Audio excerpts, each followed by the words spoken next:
예전부터 큰 스님들께서 항상 인연법에 대해서 말씀하셨거든요. 모든 건 인연 따라 일어나고 인연 따라 사라진다. 만남도 헤어짐도 모든 게 다 인연이다. 그래서 결국 만날 인연이 되니까 이렇게 정각회 법문에서 또 여러분들과 부처님의 좋은 인연 맺게 된 것 같습니다. 진심으로 반갑습니다. 여러분도 반갑죠? 네. 예, 눈치가 별로 안 반가운 것 같은데. 예. 제가 이제 출가한 지 한 25년 정도 돼요. 그래서 저를 아시는 분들이 제가 출가한 지 25년 됐다고 하면 깜짝 놀래요. 2번 깜짝 놀라세요. 왜 첫 번째 깜짝 놀라냐면 제 나이를 들으시고 깜짝 놀라세요. 야, 생각보다 좀 어려 보인다. 제 입으로 얘기하니까 좀 그런가요? 예? 야, 너 좀 동안이구나 해서 한번 깜짝 놀라시고, 두 번째 깜짝 놀라신 게, 야, 광우야, 절집에 25년을 살았는데 아직도 너는 애같이 구냐. 그래서 어떤 스님이 휴대폰에다 제 이름을 저장했는데 IT라고 저장하셨어요. IT 하니까 무슨 IT 업계?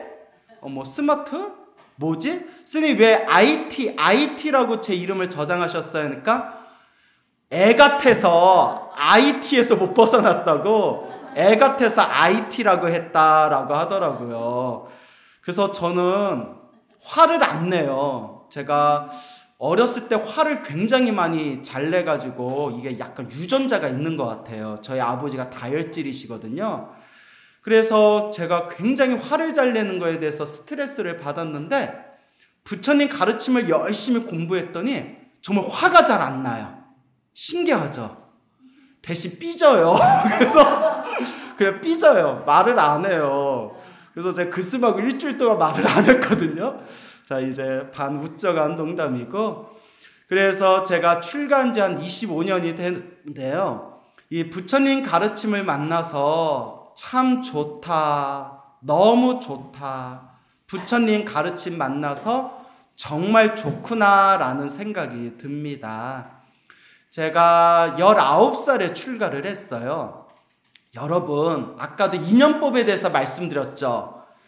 우리는 한 치 앞도 알 수가 없어요. 우리는 내 인생, 내 생각대로 살아간다고 하지만 그 누구도 내 인생의 한 치 앞을 알 수가 없더라고요. 왜냐? 저도 제가 머리 깎을 줄 몰랐어요. 죽었다 깨나도 설마 제가 스님 될 줄은 꿈에도 몰랐거든요. 근데 역시 한 치 앞도 알 수가 없더라고요. 제가 원래 어렸을 때 막 무협지 같은 것을 좋아해서 무협지 작가가 돼볼까? 그렇게 이제 생각해 봤던 적도 있었고, 또 역사가 너무 재밌어서 역사학자가 돼볼까? 라는 생각도 있었고, 또 무협지를 좋아하다 보니까 막 이렇게 무술도 배우고 태극권도 배우고 단전의 내공을 모은다고 단전호흡도 하면서 차라리 신선이 될까?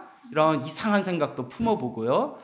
자, 그렇게 여러 가지 어렸을 때 이런저런 생각으로 살아오다가 고등학교 때 제가 마지막으로 정했던 진로가 바로 철학자가 되는 거였어요. 철학 중에서도 특히 동양 철학이 너무 재밌었더라고요.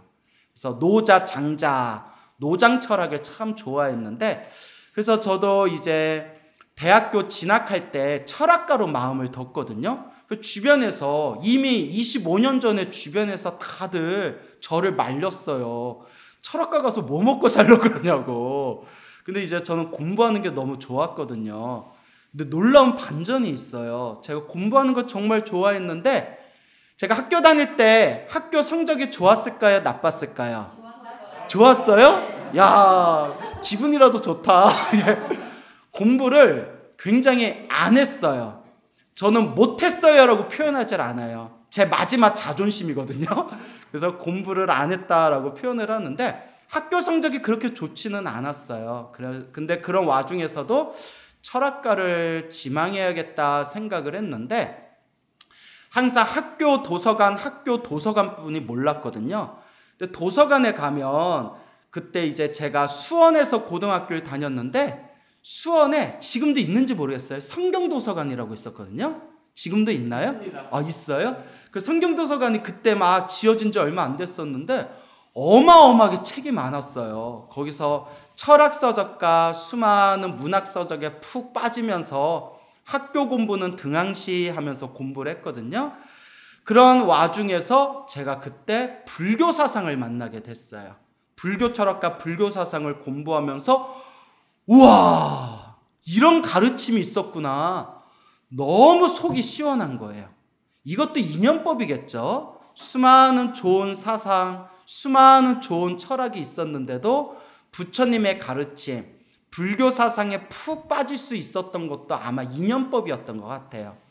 그때 부처님 가르침, 불교 사상에 푹 빠져서 이제 그렇게 철학가에 들어가야겠다 지망을 하고 있었을 때 저희 속가 아버지가 스님이세요. 속가 아버지가 스님이신데 저를 낳고 출가하셨거든요. 그것도 또 인연법이겠죠. 그 불교는 편해요. 말이 막히면 다 무슨 법이라고 하면 돼요? 다 인연이다. 얼마나 편해요. 다 인연이다. 인연이라는데 어쩔 거예요. 그때 스님이 되셨던 저의 아버지 스님께서 저를 그렇게 고3이 되었을 때부터 머리 깎고 출가해라, 머리 깎고 출가해라, 계속 머리 깎고 출가라고 권유를 하시더라고요. 그래서 이제 우리 아버지 스님께 말씀을 드렸어요. 왜 자꾸 저보고 출가라는 거예요? 왜 자꾸 저보고 머리 깎으라는 거예요? 했더니 이제 저희 아버지 스님이 그래도 부모잖아요. 아버지잖아요. 어린 저를 놔두고 머리 깎고 출가해서 이제 승려 생활을 하면서 마음 한구석에 항상 제가 남아있는 거예요. 그래서 그 유명한 얘기가 있어요. 여러분 법정 스님이라고 아시죠? 그래서 법정 스님의 스승님이 순천 송광사의 도인이라고 불렸던 효봉 스님이세요. 알고 계시죠? 분위기가 모르는 것 같은데요. 그 효봉 큰 스님이 참선 수행을 얼마나 열심히 하셨는지 엉덩이가 썩어서 문드러질 정도로 그 좌복, 방석 위에서 일어나질 않고 참선을 하셨다는 분이에요. 근데 그분이 그 당시 굉장히 늦은 나이에 출가하셨거든요. 40여 세 나이에 출가를 하셨는데 그때 이제 아이도 있고 부인도 있는 상황에서 머리 깎고 출가를 하셨는데 몇십 년이 지난 뒤에 제자가 효봉 스님께 여쭤봤대요. 스님 출가하신 지 몇십 년이 지났는데 아직도 집 생각이 나십니까?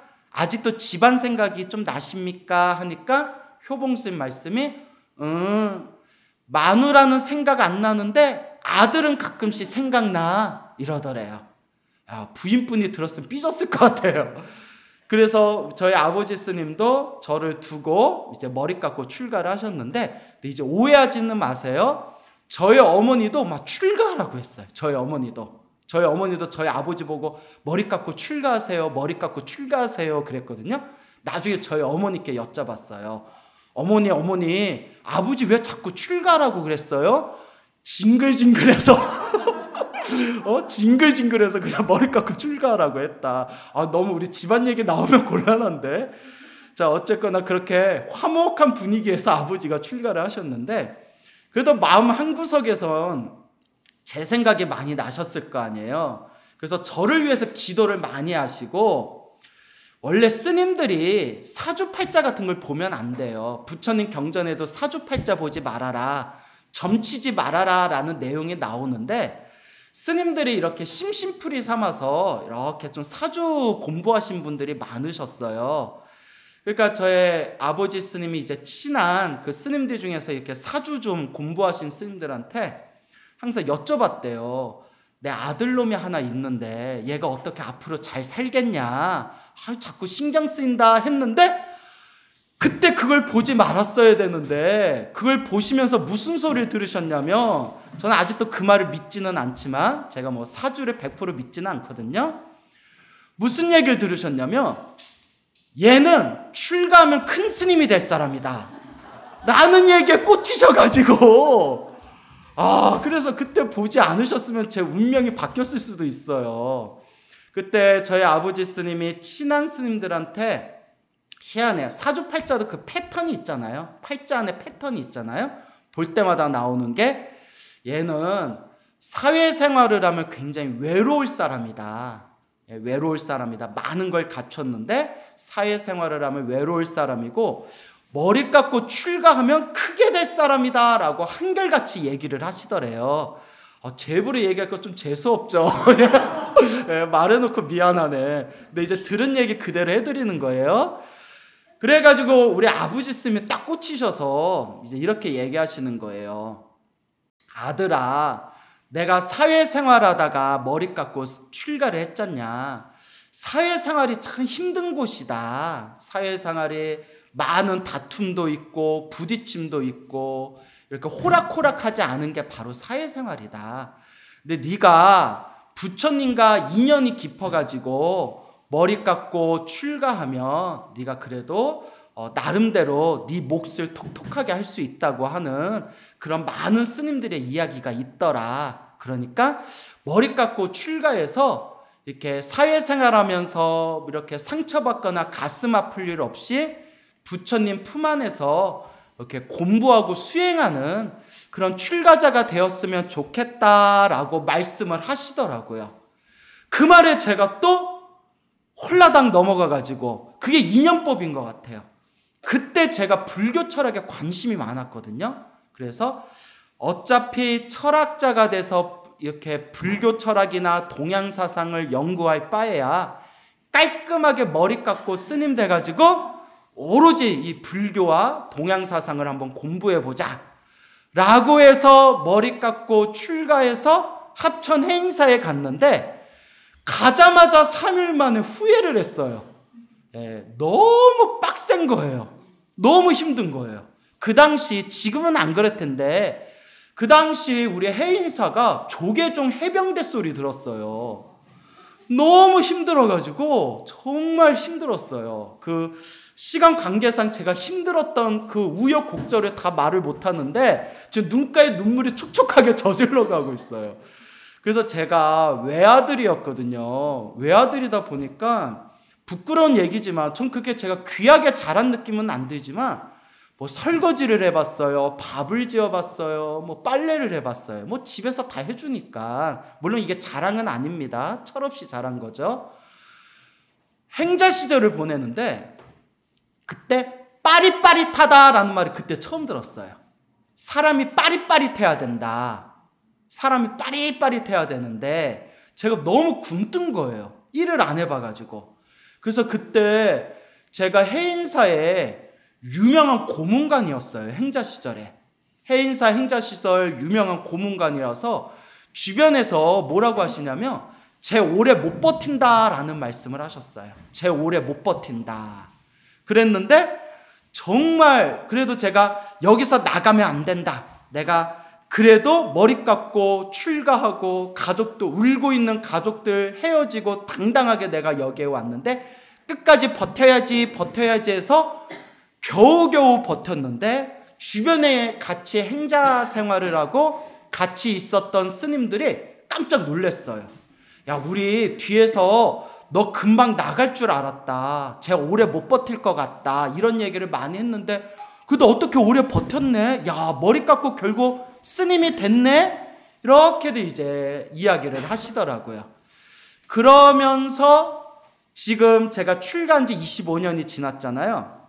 그 당시 저를 기억했던 스님들 만나면 친하니까 하는 얘기예요. 친하니까 우스갯소리로 무슨 얘기 하시냐면 야, 그 당시 제일 우리 기수 중에서 같이 이제 행자 생활을 하고 계를 받은 우리 스님들 기수 중에서 네가 가장 고문관이었는데 네가 이렇게 가장 뛸 줄은 몰랐다.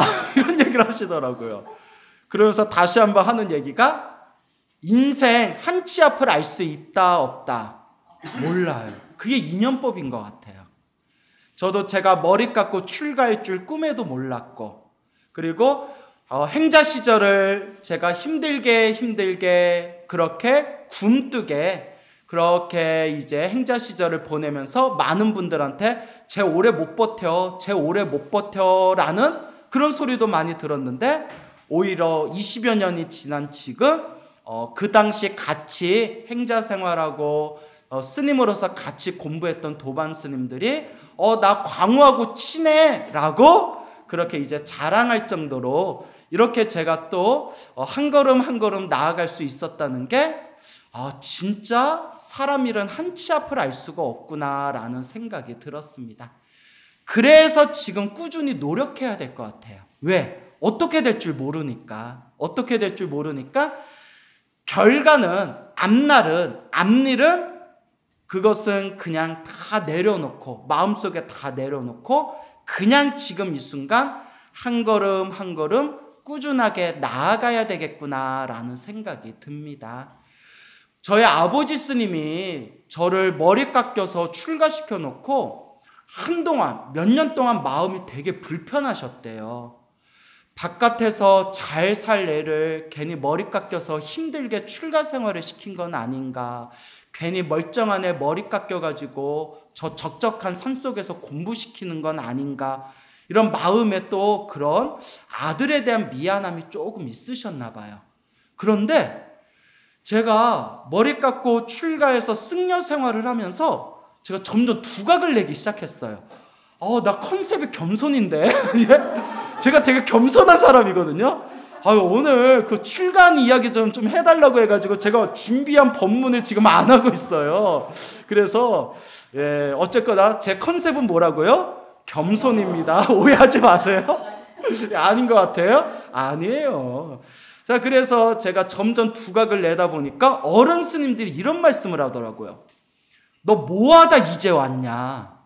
너 딱 절에 있을 사람이었는데 뭐하다 이제 왔냐라는 말씀을 하시더라고요. 이것도 아마 제가 전생에 스님이었을 인연이 있었을 거예요. 그러니까 뭔가 이렇게 익숙하게 살아갔겠죠.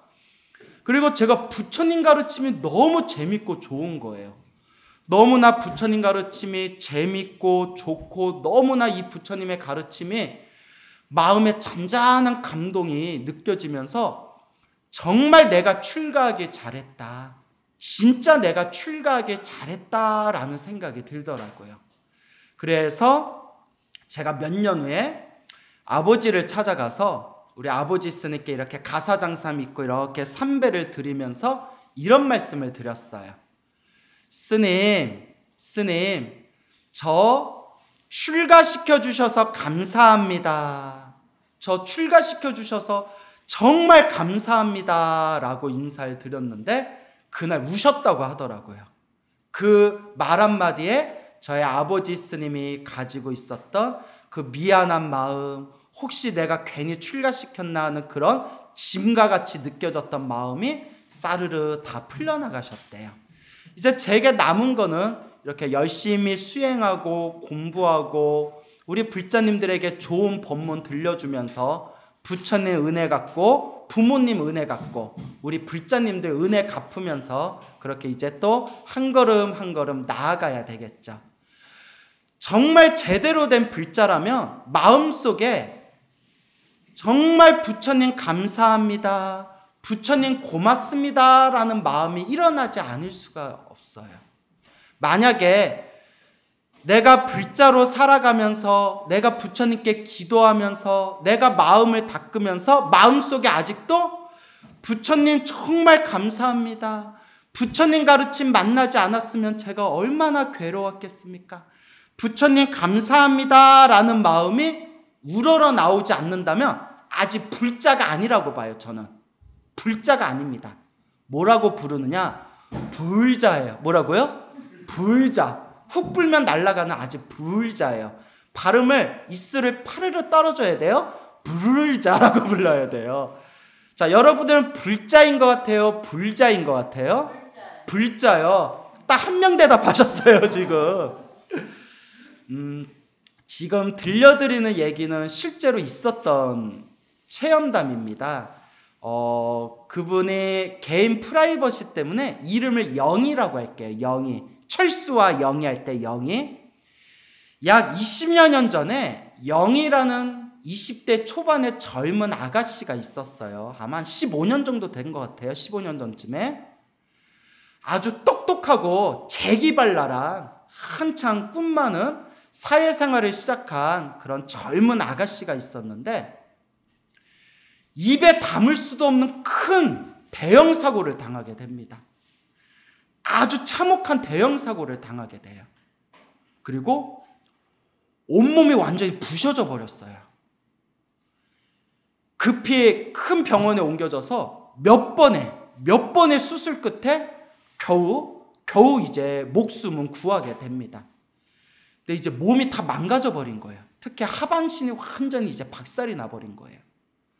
그 뒤에도 너무나 끔찍하고 참혹한 사고였기 때문에 몇 번에 걸쳐서 대형 큰 수술을 받았고 오랫동안 거의 10여 년에 가깝게 재활치료를 받았어요. 엄청난 고통과 괴로움으로 하루에도 진통제를 막 한 움큼씩 먹어야 됐고 수없는 수술과 그 끔찍한 고통이 밀려오는 재활치료로 완전히 정신까지 너덜너덜해져 버린 거예요. 그게 10여 년 동안 거의 병원 치료를 꾸준히 받으면서 어느 정도 이제 몸의 건강을 좀 되찾게 되었을 때 멘탈이 완전히 무너진 상황이어서 그 병원 의사 선생님의 권유로 정신과 상담을 받게 되었다고 합니다. 정신과 상담을 받으면서 종교를 좀 의지하면 마음의 평화를 느끼게 될 것이다. 이런 너처럼 우리 환자분처럼 이런 끔찍한 사건을 통해서 트라우마가 막 강한 사람들이 종교 때문에 극복한 사례가 많다. 그 정신과 의사 선생님의 권유로 처음에 이제 목사님을 만났대요. 목사님을 만나서 이렇게 여쭤봤대요. 왜 제가 이런 고통을 당해야 돼요? 제가 왜 이런 고통을 당해야 되죠? 목사님이 딱 이렇게 얘기하시더래요. 그 질문이 떨어지자마자 다 하나님의 뜻이다. 뭐 그것도 좋은 말씀이에요. 하나님의 뜻이다. 우리 성경의 말씀도 좋은 말씀이잖아요. 그런데 영희는 자기도 모르게 화를 팍 내면서 왜 하나님은 저한테만 이런 고통을 주십니까? 왜?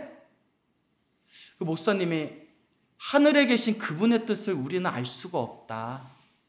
라고 그렇게 말을 얼버무리시더래요. 그래서 영희가 패스 하고 넘어가 버렸대요. 막 화가 났대요. 그때. 왜 나만 이런 고통을 주지? 그래서 이번에는 신부님을 만났대요.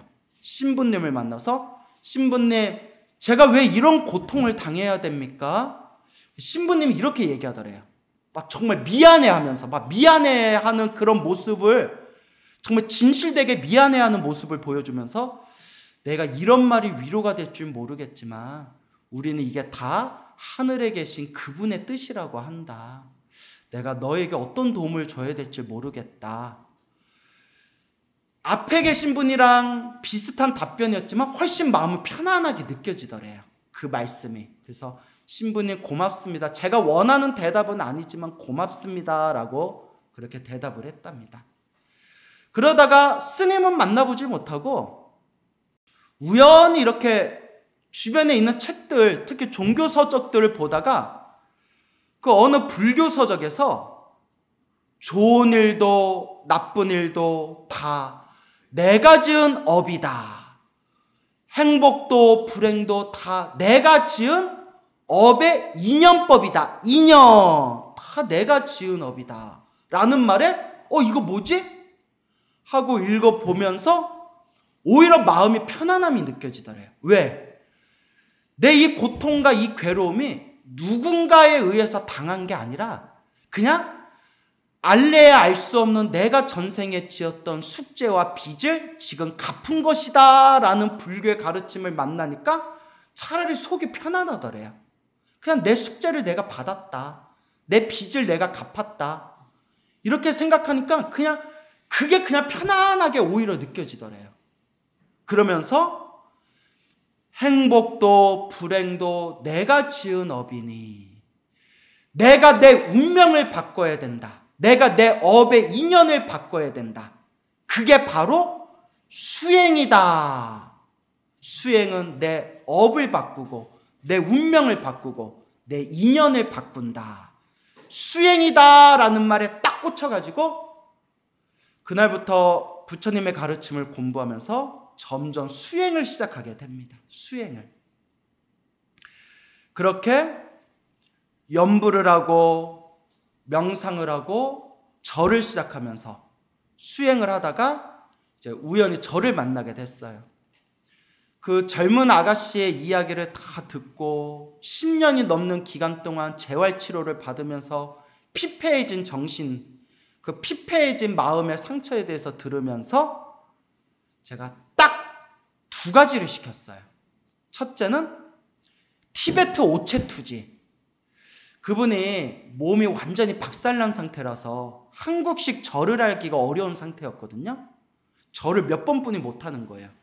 근데 티베트 오체투지는 보셨는지 모르겠는데 내 온몸을 바닥에다 싹 엎드리는 거거든요.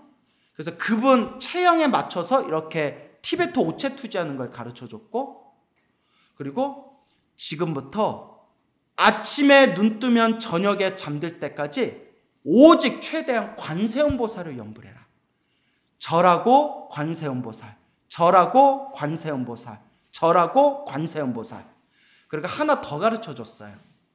몸의 기혈을 확 뚫어주는 호흡법을 하나 가르쳐줬어요. 이제 격렬한 그 호흡법이 하나 있거든요. 몸의 기혈을 이렇게 뚫어주도. 그걸 꾸준히 했어요. 제가 가르쳐준 티베트 오체투지 그 절을 처음에는 10번, 20번도 겨우겨우 했는데 어느 순간 50번, 어느 순간 70번, 어느 순간 108번을 하게 되더라고요. 그만큼 체력이 강해진 거예요. 그리고 제가 가르쳐준 호흡법을 꾸준하게 하는데 그 친구 말에 스님이 가르쳐준 호흡법을 자꾸 하다 보니까 항상 가슴이 답답했는데 가슴이 점점 시원해져요 라는 말을 하더라고요. 가슴이 점점 시원해져요. 그리고 오직 관세음보살을 염불했어요. 관세음보살을 염불하면서 점점 마음이 편안해졌는데, 저한테 그렇게 기도에 대해서 공부하고 꾸준히 수행한 지 몇 달이 지났을 때 밤에 너무 아파서 막 울면서 막 잠에 들었대요. 너무 아파서, 미친 듯이 아파서 하면서 너무 아파가지고 막 진통제를 먹어도 막 이게 어떻게 안 될 정도로 막 아파가지고 몸에 후유증이 그렇게 심한 거예요. 그 속에서도 관세음보살 염불하면서 사르르 잠이 들었는데, 저한테 직접 해준 얘기예요. 생생하게 하얀색 옷을 입은 관세음보살님이 눈앞에 나타나셔서 자기를 이렇게 안아주는데 너무나 편안하더래요. 정말 간만에 느껴보는 세상에서 너무나 편안한 그 느낌이 온몸을 뒤덮으면서 관세음보살님이 자기를 포근하게 안아주면서 얘야 괜찮다, 내가 항상 여기 있다 하면서 자기를 아기를 안듯이 안아주는데, 그때 스르르르르 관세음보살 염불하면서 잠이 들고 그 다음날 딱 눈을 떴을 때 너무나 온몸이 개운하고 가슴이 시원하더래요. 그때 이 영희 씨가 눈에 눈물이 펑펑 쏟아지면서 자기도 모르게 관세음보살님이 항상 나와 함께 있음을 믿습니다 하면서 그 자리에서 대성통곡을 했대요. 너무나 고맙고 감사해서. 그래서 그와 같이 꾸준히 수행을 하고 공부를 하고 마음을 닦으면서 지금은 도저히 몰라볼 정도로, 놀라울 정도로 완전히 몸과 마음이 변했습니다. 그래서 시간 관계상 다 말씀드릴 수는 없고 딱 한마디만 드릴게요. 그 정신과 상담해 주시는 의사 선생님을 한 달이나 2달에 한번 꾸준히 찾아가서 약도 받고 이렇게 처방도 받았는데, 어느 순간 애가 자꾸 변하니까 의사 선생님이 이렇게 물어보더래요. 그동안 무슨 일이 있었니? 너 그동안 무슨 일이 있었냐? 너를 몇 년 동안 바라보고 너를 몇 년 동안 상담했지만 나 너의 이런 모습 처음이다. 그동안 무슨 일이 있었니? 영희가 한 말. 예, 부처님을 만났습니다. 그러면서 그 의사가 이런 얘기를 하더래요. 내가 수십 년 동안 너와 같이 큰 사고를 당하고 트라우마를 겪으면서 힘들게 살아가면서 나를 찾아와서 상담하는 수백 명의 사람들을 만나봤지만 지금까지 그 수백 명, 수천 명 중에 이렇게 완벽하게 치료된 사람은 내가 여태껏 딱 2명 봤다. 그 2명 중에 하나가 바로 너다. 라면서 더 이상 약을 처방받지 않아도 되겠다. 라는 말을 하더라고요. 그러면서 그 아가씨가, 영희가 집에 가서 가족들 앞에서 이렇게 얘기했대요. 어머니, 아버지가 그 딸이 큰 사고를 당하고 겨우 목숨을 구하고 그 10년 동안 힘들게 치료받으면서 괴로워하는 모습을 보면서 얼마나 피눈물을 흘리셨겠어요. 부모님 앞에서 영희가 이렇게 얘기를 했답니다. 엄마, 아빠, 내 인생에서 지금이 가장 행복해. 진짜 엄마, 아빠 마음 편하게 해주려고 내가 거짓말하는 거 아니야. 내가 지금 인생에서 가장 행복한 시절이야. 그러니까 이제 마음을 편하게 가져. 나는 너무나 행복해. 라고 이야기하면서 부둥켜 안고 울었대요. 예. 여러분, 불교는 지식의 종교가 아닙니다. 체험의 종교입니다.